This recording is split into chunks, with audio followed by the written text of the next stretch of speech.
সেটা বলো। যাকে আমি এতদিন ধরে না দেখে ভালোবেসে গেলাম, আজ আমি মিথ্যা অপবাদ দিয়ে তার জীবনটাই শেষ করে দিলাম। তুই কাঁদিস না, একটু শান্ত হ, সব ঠিক হয়ে যাবে। কিছু ঠিক হবে না। ও জেলে থেকে ওর জীবনটা নষ্ট হবে, ওর আমি বাড়ি বসে বসে দেখবো না। আমি এক্ষুনি যাবো পুলিশের কাছে, সব সত্যি কথা বলে ওকে ছাড়িয়ে দিয়ে আসবো। তুই পাগল হয়ে গেছিস নাকি? দেখ, তুই যদি এখন টনিকে ভালোবাসার কথা বলে ছাড়িয়ে আনতে যাস, ও ভাববে স্বার্থের জন্য তুই ওকে ছাড়িয়েছিস।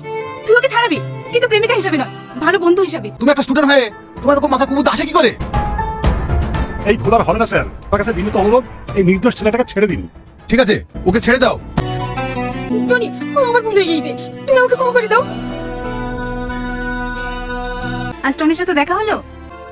ও তো এখন ক্লাস থেকেই বের হয় না, ওর দিকে যখন তাকাই না সত্যি নিজেকে অনেক অপরাধী মনে হয়। টনি, আমরা সবাই আনন্দ করছি আর তুই মন খারাপ করে বসে আছিস যে? তোর আনন্দ করছি কর না।